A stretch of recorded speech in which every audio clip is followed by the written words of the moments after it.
Hello and welcome to this video. Today we are looking at the YieldMax ETF payouts that I received on Friday, the 13th of June.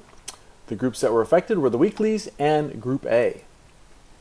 So this is what I'll be going over in this video, some background based on the announcement that happened 2 days ago, my strategy, review of this week's YieldMax income weeklies that I received on Friday, as I've mentioned, and a look ahead to next week's YieldMax announcement on Wednesday, the 18th of June, which will affect the weekly and the Group Bs.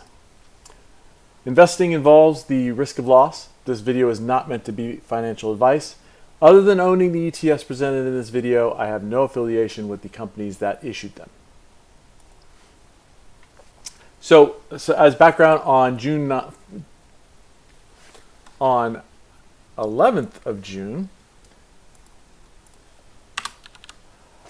YieldMax announced their weekly dividends payouts for the week. So it affected the weekly ETFs, paid out weekly, and the Group A for this time, paid out every 4 weeks. So my strategy is based on YieldMax's Wednesday dividend announcements. I buy more of the weekly ETFs and more of the Group ETFs to achieve my desired weekly income target.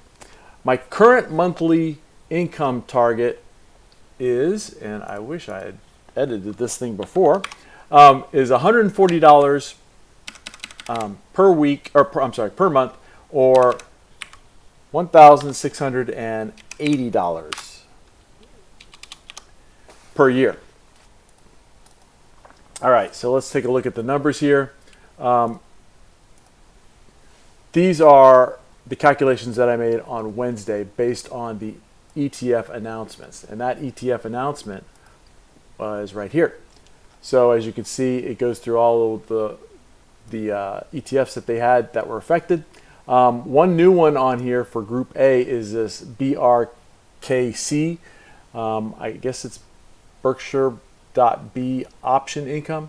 So I'll have to add that next go around in order to have that as part of the calculations.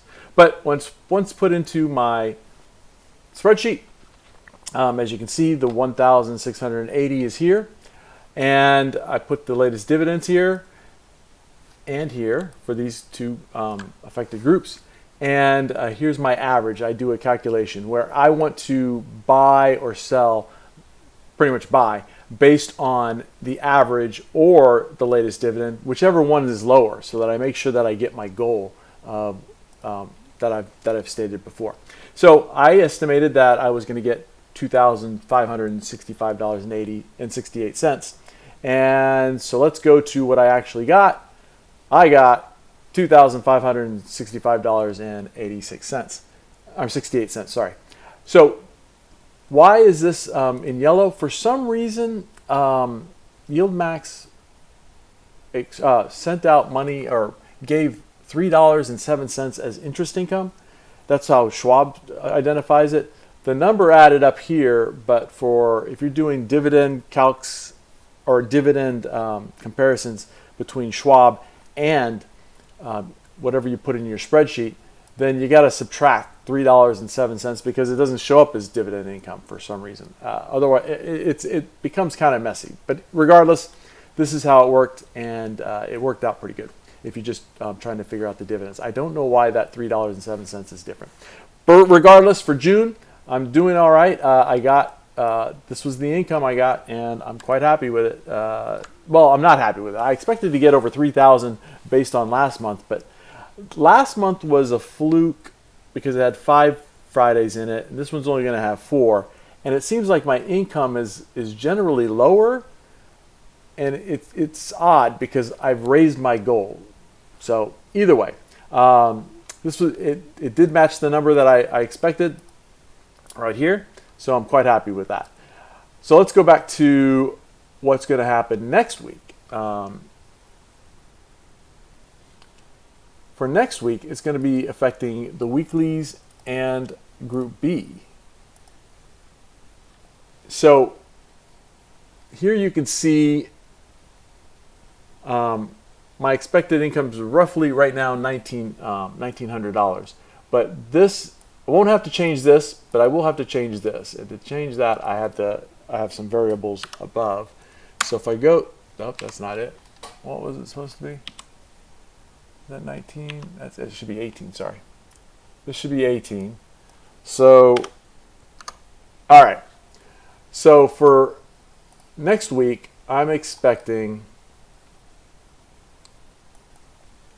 to have to spend another $1,453 as of 4 weeks ago, because this will change based on what the latest dividend that gets announced.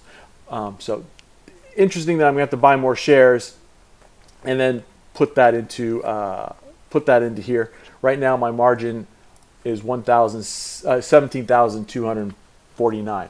So again, and I may not put into dips, because dips is what's considered a short option position. So I don't know if I'm going to be adding to that. Regardless, you can see I'm going to have to add more money probably, but again, depends on the dividend. So that's for next week. So that's the look ahead. All right, so let's go to so action items. Ready my portfolio for next week's YieldMax announcement on Wednesday. That'll be the 18th of June, and that'll be affecting. Did I just not update this whole document? I swear, it's pretty bad.